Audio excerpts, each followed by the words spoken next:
Today we shall reflect on the life of St Catherine of Siena. The youngest of the 25 children of the Benincasa family of wool dryers, Catherine was born on the 25th of March 1347 in Siena, Tuscany.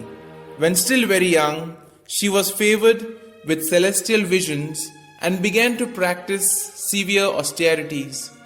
At the age of 16, she became a Dominican tertiary, lived for 3 years like an anchoress in her own home, and then undertook the care of advanced cases of leprosy and cancer which no one else would touch, and though meeting with nothing but abuse, succeeded in bringing about sufferers' conversion.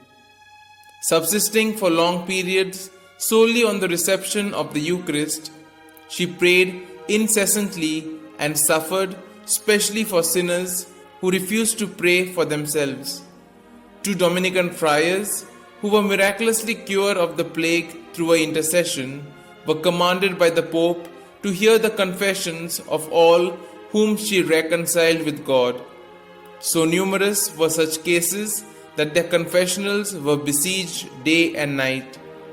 Multitudes came from far and near to obtain Catherine's advice on spiritual or temporal matters, drawn by the fame of a supernaturally clear insight and practical wisdom, and by her extraordinary personal charm.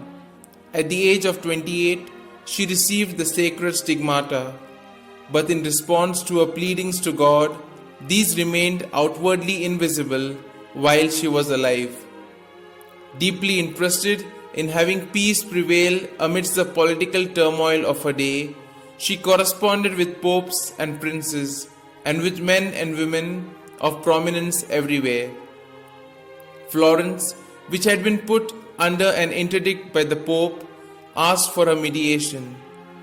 In the 6-month-long mission that she undertook, she was instrumental in having Pope Gregory XI lift the interdict and finally return from Avignon to Rome in 1377. At the request of Gregory's successor, Urban VI, she spent her last 6 years in the Eternal City.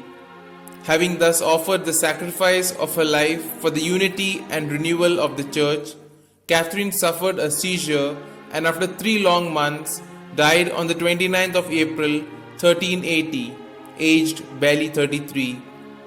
The most famous of her writings is her dialogue, in which God the Father converses with her on the spiritual life. She was canonized by Pope Pius II in 1461. She was proclaimed Doctor of the Church by Pope Paul VI in 1970. She is the patron saint of Italy and is invoked against fire, pestilence, and headaches.